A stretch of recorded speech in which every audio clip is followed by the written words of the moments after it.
Dear students and viewers, अस्सलाम वालेकुम वरहमतुल्लाहि वबरकातुहू। जैसे कि पहले ही ऑफिस मैनेजमेंट के कुछ लेक्चर आपको एमएस वर्ड में रिकॉर्ड करवाए हैं, आपको डिलीवर किए हैं, तो इसी तरह से ऑफिस मैनेजमेंट के अंदर एमएस वर्ड के अलावा जो है वो एमएस एक्सेल भी है। एमएस एक्सेल के अंदर हम किस तरह से काम करेंगे उसके भी कुछ स्टेप्स हम आपको साथ साथ वर्ड के साथ साथ एक्सेल के भी सिखाना शुरू करेंगे, ताकि आप जैसे जैसे वर्ड में प्रैक्टिस करोगे ऐसे सेम ही आप इधर एक्सेल के अंदर भी प्रैक्टिस करना शुरू करोगे। ठीक है, तो हम इसी तरह से इसी सेंस में कि हम एक्सेल के भी कुछ न कुछ आज जो है ना कुछ आपको लेक्चर डिलीवर करें, इसीलिए आपकी खिदमत में हाजिर हैं। तो आए, टाइम को वेस्ट नहीं करते हैं, टाइम को बचाते हुए हम चलते हैं लेक्चर की तरफ। तो यहाँ से हम आपके कंप्यूटर में हो सकता है, यहाँ पर हो सकता है, या फिर आपके डेस्कटॉप के ऊपर आप सेव करेंगे।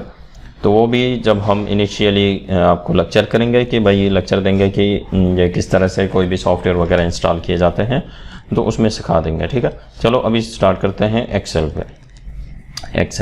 एक्सेल को जब आप डबल क्लिक करके ओपन करेंगे तो इस तरह से एक्सेल की शीट आपके सामने होगी। ठीक है, ये बुक 1 एक्सेल यहाँ पर ऊपर लिखा हुआ है एक्सेल। ठीक है, अब यहाँ जहाँ पर भी क्लिक करते हैं तो यहाँ डब्बे से जो है ना वो बनकर आता है, एक स्क्वायर सा बनकर आता है, इसको हम सेल कहते हैं, इसको सेल कहते हैं। ठीक है, इसको कंप्यूटर की ज़ुबान में और माइक्रोसॉफ्ट की ज़ुबान में इसे हम सेल कहते हैं। ठीक, इसी तरह से इसमें भी सबसे टॉप पर मेन्यू है, उसके बाद तमाम की तमाम ये प्रॉपर्टीज़ हैं, और उसके बाद यहाँ पर साइड में सीरियल नंबर्स हैं इसमें। ठीक है, और इसी तरह से राइट साइड पर इसका स्क्रॉल डाउन अप स्क्रॉलिंग है।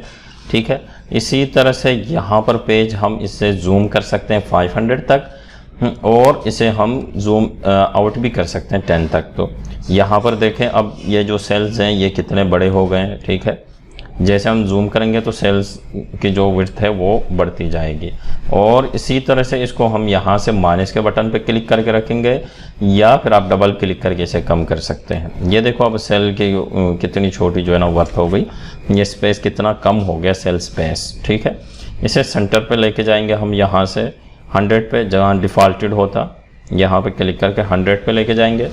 ठीक है, इसको कम करें क्लिक करके ये 100।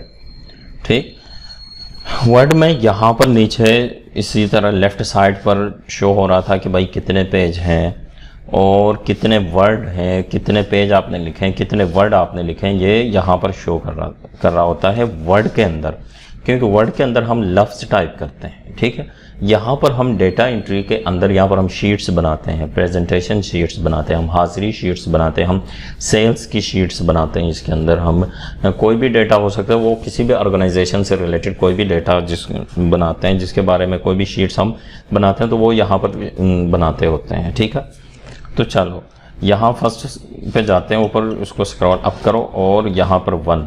ठीक है, इसके ऊपर यहाँ मैंने क्लिक कर दिया, इसके ऊपर अब ये फर्स्ट सेल के ऊपर क्लिक कर दिया, फर्स्ट सेल यहाँ पर जी शो कर रहा है। ठीक है, इट मीन्स स्क्रॉल दूसरी साइड पर है, राइट साइड पर, क्योंकि यहाँ पर ए शो करना चाहिए, ए आ गया। ठीक, यहाँ पर क्लिक कर, यहाँ पर जैसे क्लिक कर दिया, इसके बाद आप देखें ये कॉलन और रो की शक्ल में है, यहाँ से ए और यहाँ से 1।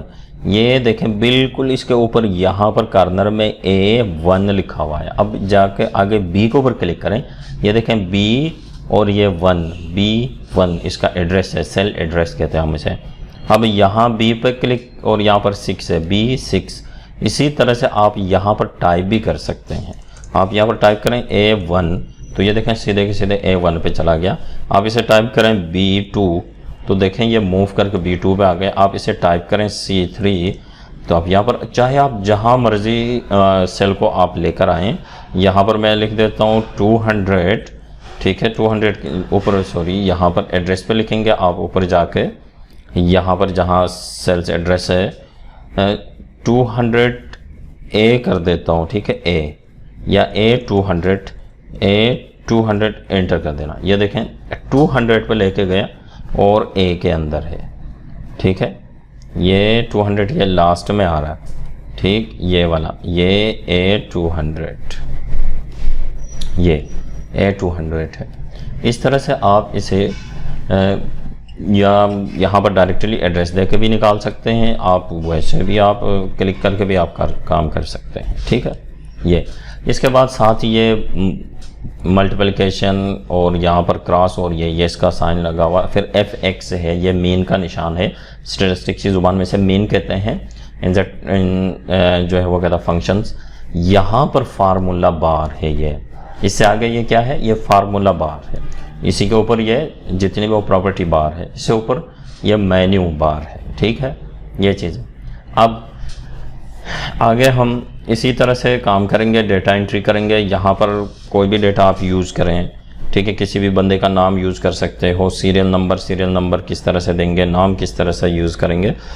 तो मैं यहाँ पर SR, इसके बाद आप शिफ्ट दबा के 3 का बटन लैपटॉप के अंदर दबाएंगे या कीबोर्ड के अंदर आप दबाएंगे तो ये इस तरह से ये हैश का जो है ना वो बटन बन के आएगा सामने, कि जो हम गालिबन यूज़ करते हैं सीरियल नंबरों के ऊपर। ठीक है, और साथ ही साथ यहाँ आए, आगे इस पर क्लिक करें, या फिर आप यूज़ करेंगे arrow keys, left right up down जो कीज़ हैं उसे यूज़ करेंगे। ठीक, यहाँ आकर आप लिख दें नेम, नेक्स्ट यहाँ पर आप लिख दें नंबर। ठीक है, ये चलो इसी 3 के ऊपर काम करते हैं हम। यहाँ पर हम कोई भी नाम लिख देते हैं। ठीक है, जैसे असलम है, साथ ही साथ किसी और का नाम लिख देते हैं, अरसलान है और अहमद है, ये मैं अपने स्टूडेंट्स के नाम लिख रहा हूँ। ठीक है, ये इस तरह से। और यहाँ पर हम सीरियल नंबर देंगे 1 2 3। ठीक, अभी मैं सिंपल बता रहा हूँ आप लोगों को किस तरह से ड्रैग डाउन करके, किस तरह से ड्रैग करके ड्रॉप करके ये करेंगे हम, वो भी आपको बता देता है। नंबर से लिख देते हैं, टोटल नंबर है 345 355 365। ठीक है, इसी तरह से अब ये नंबर आ रहे हैं भाई। यहाँ पर हमने ये एक बना दिया, थोड़ी सी छोटी सी एक टेबल बना दी है।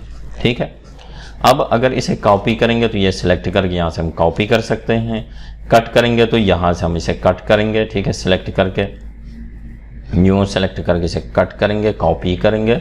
और इसी तरह से फॉर्मेटिंग जैसे वर्ड के अंदर क्लिप बोर्ड का काम था, सेम यहाँ पर इसका क्या कहते हैं,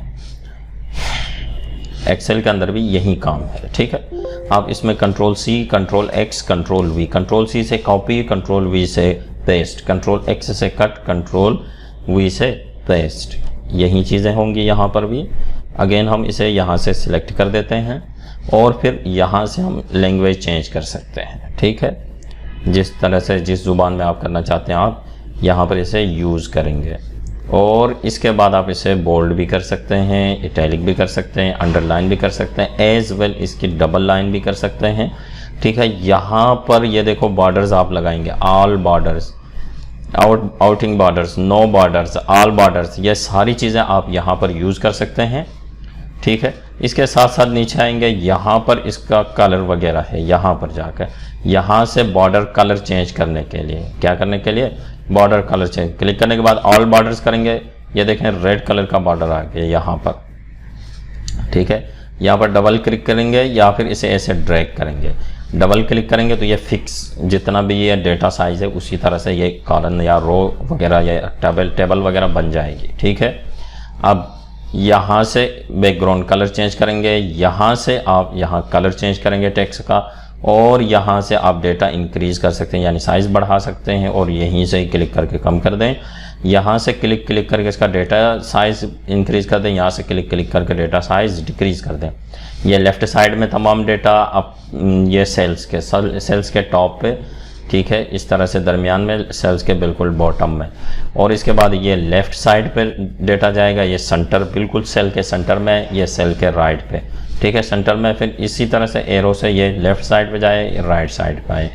ठीक है, ये चीज़ें। और यहाँ से आप इसे क्लिक करेंगे, देखें ये एंगल इस तरह से चेंज कर देगा। ठीक है, काउंटर एंगल काउंटर करके यहाँ से काउंटर क्लॉकवाइज, ठीक है, काउंटर क्लॉकवाइज के ऊपर ये यूज़ कर लें। अब एंटी क्लॉकवाइज इस तरह से यूज़ कर लें। ठीक है, उसके बाद वर्टिकल टेक्स्ट बिल्कुल ऊपर की जानिब, इसके बाद आप यूज़ करेंगे रोटेट टेक्स्ट को रोटेट कर देना, ठीक है।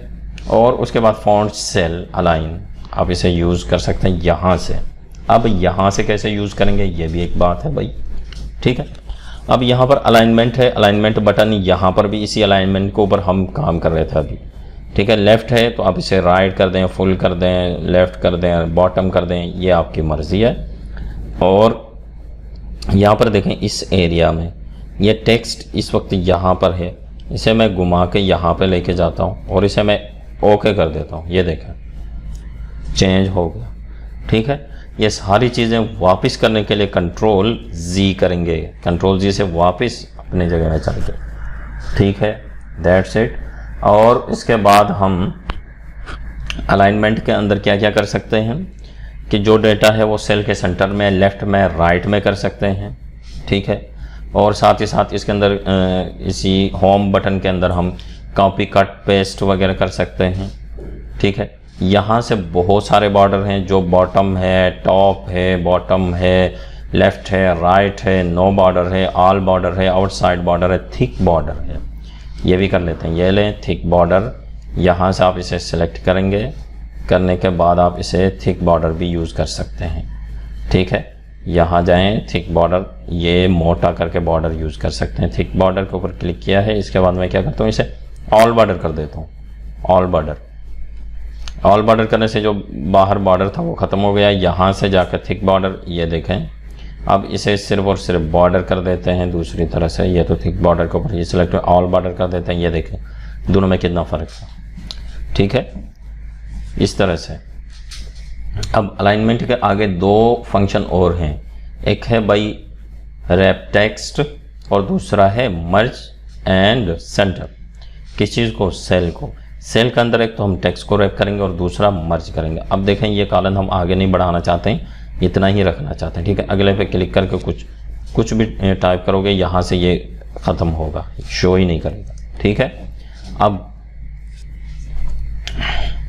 देखो ये बॉर्डर, अब ये देखो ये इस तरह से आगे आ रहा है। इसी को मैं क्लिक कर रहा हूँ, करने के बाद रैप टेक्स्ट कर देता हूँ। ये देखें टेक्स्ट अगले कॉलम में जाने, अगले सेल्स में जाने के बजाय नीचे आ गया। इसी के ऊपर क्लिक कर देते हैं, इसे हम रैप टेक्स्ट कर देते हैं। ये देखो ई नीचे आ गया। अब इसके ऊपर क्लिक करके करते हैं, देखें नहीं हो रहा। क्यों? क्योंकि जो टेक्स्ट है वो ऑलरेडी कॉलम के अंदर कम है। जब ज़्यादा टेक्स्ट हो तो वो कॉलम रैप टेक्स्ट की शक्ल में नीचे आ जाएगा। ख़त्म करने के लिए यहीं पे अगेन क्लिक कर देना, यहाँ पे जाकर अगेन इसी के ऊपर क्लिक कर देना, ठीक है। अब देखें ये दो सेल्स हैं, इसको मैं दोबारा से बॉर्डर कर देता हूँ, ठीक है। ये दो सेल्स हैं, इसके बीच में बॉर्डर है। हमें चाहिए कि भाई एक ही सेल बने, दोनों को मिलाना, हमने मर्ज करना है, मिलाना। यहाँ पर क्लिक करेंगे, ये देखो दोनों मिलकर एक ही सेल बन गया। यहाँ पर देखें एक दो सेल हैं, जबकि यहाँ पर एक सेल है। ये कब यूज़ होगा? जब आप टेबल के ऊपर नाम देंगे तो उस वक्त इसको हम मर्ज कॉलम करके वहाँ पर हम इसे यूज़ कर सकते हैं, ठीक है। तो हमने आज क्या क्या पढ़ा इसमें? क्लिपबोर्ड पढ़ लिया, फॉन्ट पढ़ लिया और अलाइनमेंट। क्लिपबोर्ड के अंदर कॉपी पेस्ट और कट वगैरह है, कट कॉपी पेस्ट है, ठीक है। और फॉन्ट के अंदर इसी तरह से कोई भी फॉन्ट आप यूज़ करेंगे, यहाँ से आप साइज इंक्रीज डिक्रीज करेंगे और यहाँ से भी साइज इंक्रीज डिक्रीज होगा। यहाँ सेल के अंदर जो भी आप लिखोगे उसे टॉप या बॉटम करने के लिए यूज़ होगा, ठीक है। अब ये सेंटर किया कर देंगे, इसको यहाँ से क्लिक करके ये सेंटर और ये बॉटम और ये टॉप। अब एक काम करते हैं, इसका थोड़ा सा ड्रैग करके मैं साइज़ बढ़ा देता हूँ, ठीक है। इस वक्त ये टॉप पे, अब इसे क्लिक कर, ये देखो ये सेंटर में आ गया सेल के, और इसे क्लिक कर ये लास्ट में आ गया, ठीक है। ये लेफ़्ट में, ये राइट में, ये आप चाहते हैं सेंटर में हो और यहाँ से भी सेंटर में हो, ये आप इस तरह से कर सकते हैं। जैसे ये सेल है, इसको मैं सेंटर में कर देता हूँ, यहाँ से भी सेंटर कर देता हूँ। ये है, इसको भी सेंटर में और इसको भी सेंटर में कर देते हैं। अगेन दैट, हाँ इनको सिलेक्ट करके एक साथ भी कर सकते हैं। एक साथ सिलेक्ट करके यूँ करके सिलेक्ट करेंगे और उसके बाद आप यूज़ कर सकते हैं। ये देखें, अब ये देखें, ये इस तरह से, ठीक है, आप इसे यूज़ कर सकते हैं। That's it. इसके बाद आगे फर्दर इसी तरह से आप इसका स्टाइल चेंज कर सकते हैं। इसी एरो से आप लेफ़्ट राइट इसे मूव कर सकते हैं, जहाँ पर आप रखेंगे इसको कर्सर को, और लेफ़्ट राइट मूव कर सकेंगे, ठीक है। और ये रैप टेक्स्ट आपको बता दिया, मर्ज भी बता दिया। ठीक है, इससे आगे हम कल देखेंगे। तो आज के लिए इतना काफ़ी है। तो आप इसको मज़ीद आगे जो है ना वो करें, टाइपिंग वगैरह के ऊपर भी आप ज़रा कमांड हासिल करें और साथ ही साथ इसकी प्रैक्टिस भी करते रहें। ठीक है, अपने दोस्तों, रिश्तेदारों और गिरदनवा के तमाम लोगों का ख्याल रखिएगा। अल्लाह हाफ़िज़।